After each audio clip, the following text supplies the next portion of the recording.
إن الحمد لله نحمده ونستعينه ونستغفره ونعوذ بالله من شرور أنفسنا ومن سيئات أعمالنا من يهده الله فلا مضل له ومن يضلل فلا هادي له وأشهد أن لا إله إلا الله وحده لا شريك له وأشهد أن محمدا عبده ورسوله صلى الله على آله وصحبه ومن تبعهم بإحسان إلى يوم الدين أما بعد.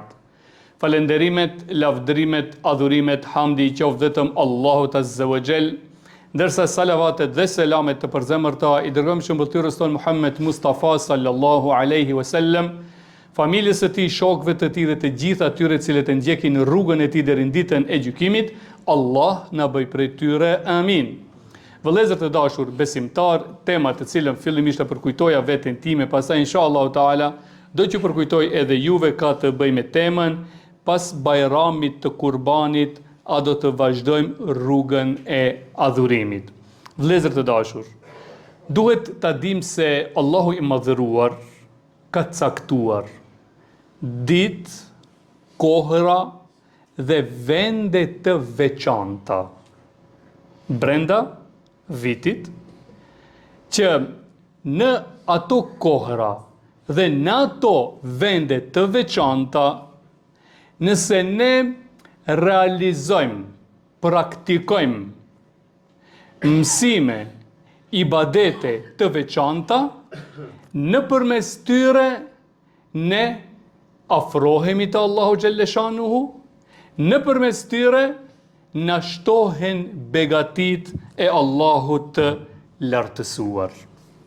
Nga ato çtash ibadete të veçanta, adhurime të veçanta, kohra të veçanta dhe vende të veçanta, janë edhe këto ditë në të cilat ne gjendemi. Është kryerja e haxhit, që dje ishte qëndrimi i haxhilerëve në fushën e Arafatit, vend dhe kohë e caktuar, që është dita më e mirë e vitit. Të gjendesh në atë vend është të gjendesh në vendin më të mirë të globit. Pastaj e kishim edhe për ne tjerë ditën e Arafatit, që ishte jashtëzakonisht e lavdëruar që ne të agjeronim dhe të shtonim lutjet në ditën e Arafatit. Po ashtu jemi edhe në 10 ditëshin, sot përfundon 10 ditëshi e muajit Dhul Hijje, që është kohë e veçantë te Allahu. Adhurimet në këto 10 ditësh nuk kanë qenë sikurse do të vazhdojmë me adhurimet prej nesër. Në këto 10 ditë kanë qenë të veçanta adhurimet. Po ashtu edhe therrja e kurbaneve. Dhe ju e keni vrejt një tjetër lëvizje, një tjetër mallëngjim për praktikimin e fesë Allahut xhalleshanuhu. Pra, për kur kemi filluar që bëjmë muhabetin haxhit. Kemi shkuja, kemi bë për hajër haxhin. Dhe ti kur të shkosh, jam shkruan, jam regjistru. Do të thonë, shifni, ka qenë një gjallërim sa i përket adhurimit të haxhit. Kurbanet, a i bëhet, a organizonin xhami, a kështu, a ashtu, do të thonë, interesimi për kurbanet. A da agjërojmë ditën e Arafatit, çfarë duhet me bëj këtë 10 ditëshin e Dhul Hijjes. Pra krejt këto na kanë bërë që ne të gjallërojmë edhe më shumë fen edhe ibadetet.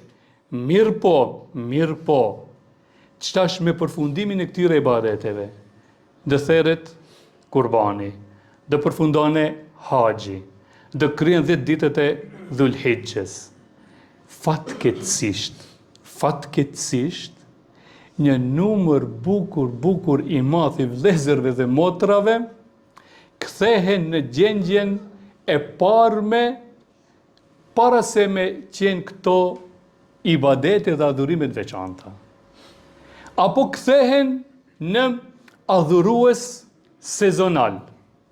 Kur janë sezonat e adhurimit, mashallah, aktiv e ke të parin.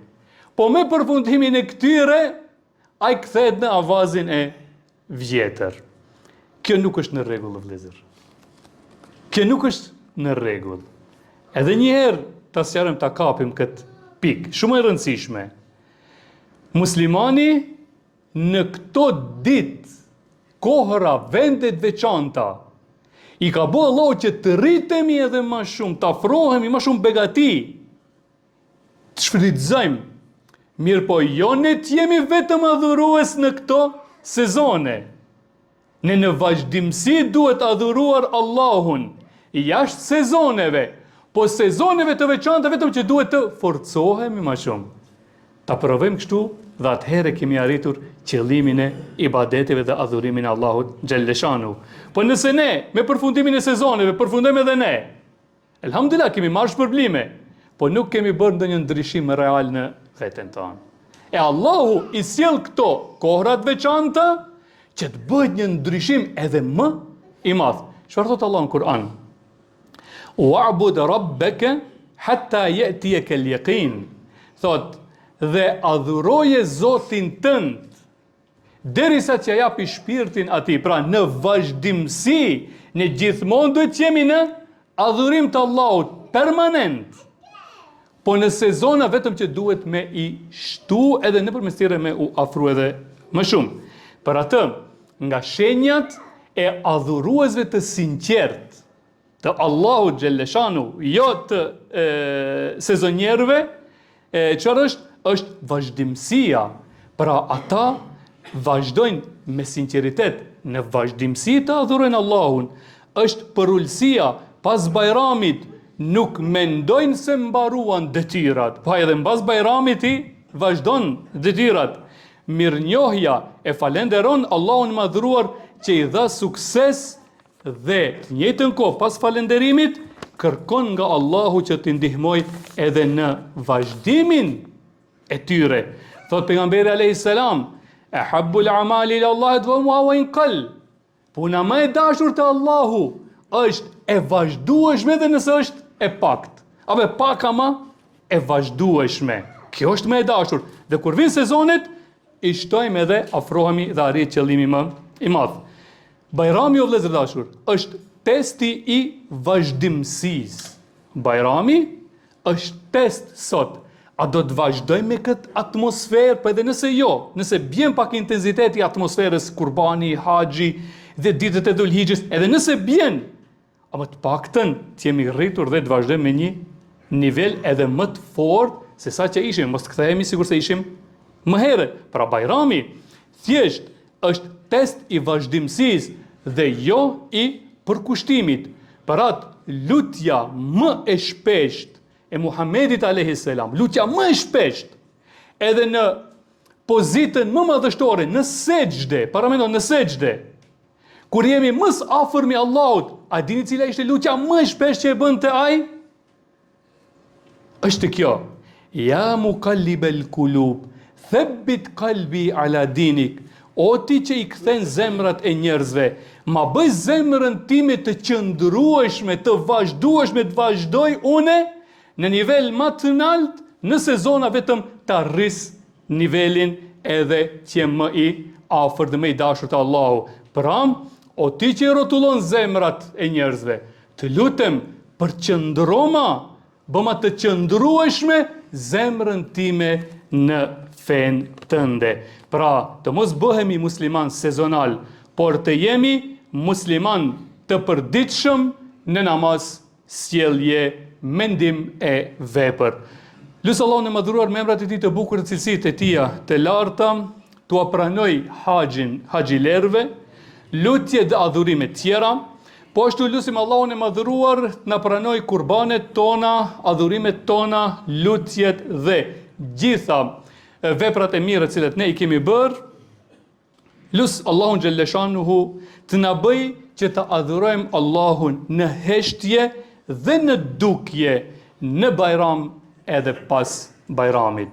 Amin. Aqulu qawli hadha, astaghfirullaha li wa lakum wa li jamil muslimina min kulli dhanb, fastaghfiruhu wa tubu ilayh, innahu huwa at-tawwabur rahim.